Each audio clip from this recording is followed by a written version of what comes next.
Berlin will 2025 bei einem 40 Milliarden umfassenden Etat 3 Milliarden Euro streichen. Ist das machbar und wenn ja, wie? Ja, absolut. Ich meine, wie oft saßen wir hier und haben aus irgendwelchen absurden Töpfen gehört, wo gestrichen werden muss. Ich erinnere noch die wochenlange Auseinandersetzung. War es ein Missoir, also diese Toilette, die genderneutral ist und mitten auf dem Cottbusser Torplatz aufgestellt wird, damit Junkies und Drogendealer da auch entsprechend kultiviert ihr Geschäft verrichten können, doppeldeutigerweise. Sah dann nach 3 Wochen aus wie alles in Kreuzberg 36, nämlich total runtergerockt. Wir haben hier jede Menge NGOs, wir haben im Kulturetat, darüber habe ich heute geschrieben, unfassbar viel, 3 Opernhäuser, jede Menge Kulturinstitute, die steuerfinanziert Dinge machen, die eigentlich kein Mensch braucht, außer wir schwimmen im Geld, tun wir nicht mehr. Der Länderfinanzausgleich, die Bayern schwimmen auch nicht mehr so im Geld, dass sie den Berlinern ihren ganzen antikapitalistischen Müll sozusagen finanzieren müssten. Und insofern glaube ich, lohnt es sich zu sparen. Ich bin ja auch immer sehr interessiert an Effizienz in der Politik. Der argentinische Präsident Milei macht einfach Afuera, weg damit. Und Elon Musk wird das jetzt, wir sprechen schon wieder über ihn, mit diesem Effizienzabteilung in der amerikanischen Regierung auch anstreben. Der Staat ist zu groß, wir schwimmen im Geld, wir schmeißen das Steuergeld zum Fenster raus. Und jetzt einfach mal zu sagen, wir haben knapp 1 Billion Steuereinnahmen in Bund, Länder. Und wir müssen einfach besser haushalten. Ich freue mich drauf und ich freue mich drauf, dass überall dort gespart werden kann, wo es durch Sparen nicht schlechter, sondern besser wird.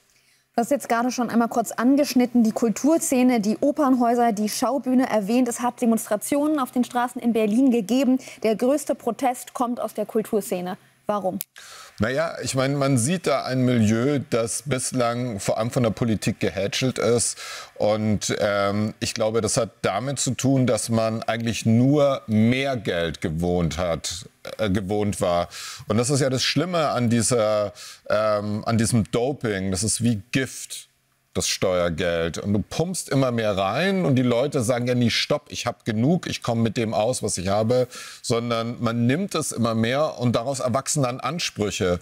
Und als ich gesehen habe, ich weiß nicht, ob das Video bei uns war oder ob ich es bei der Konkurrenz gesehen habe, ich glaube bei der taz oder RBB, wo gesagt wird, 8,5% der Beschäftigten in Berlin sind in diesem Kulturbereich, wo ich so denke, was ist denn das für eine Basis? Also Kultur kann ja nur funktionieren, wenn die Wertschöpfung in der freien Wirtschaft irgendetwas produziert, auf die man dann draufsetzen, einen luxuriösen Kulturbetrieb und dieses Verhältnis zwischen öffentlichem Dienst, steuerfinanziert und Privatwirtschaft, das ist in Deutschland schon komplett sozusagen aus der Balance geraten und in so einer endlos subventionierten Stadt wie Berlin absolut katastrophal. Und insofern, das werden schmerzhafte Prozesse. Das sind ja auch Milieus, bildungsbürgerliche Milieus, die sehr wortstark sind und die werden sicherlich viel Lärm machen um jede Mini-Kürzung. Ja, das machen sie auch jetzt schon. Bei dieser ganzen Diskussion, aber ob das nun die Kunstszene betrifft oder andere Szenen,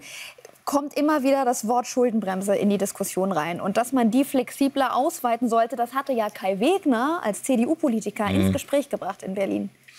Ja, wundert mich jetzt nicht. Es geht ja auch um einen gestalterischen Ehrgeiz. Und es ist wie so im Garten, man kann ja auch so zurückschneiden, dass es danach besser wächst. Und nochmal, wir haben die höchste Steuer- und Abgabenlast.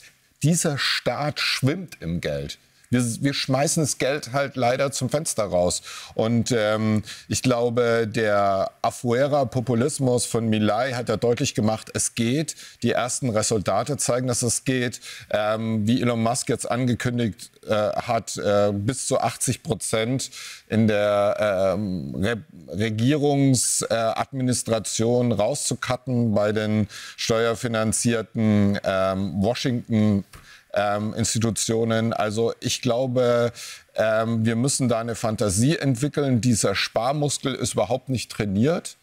Und jeder nimmt gerne Steuergeld, aber niemand ist bereit, selber den Gürtel enger zu schnallen, während man aus den Kulturinstituten heraus dem einfachen Bürger gerne zumutet, den Gürtel enger zu schnallen.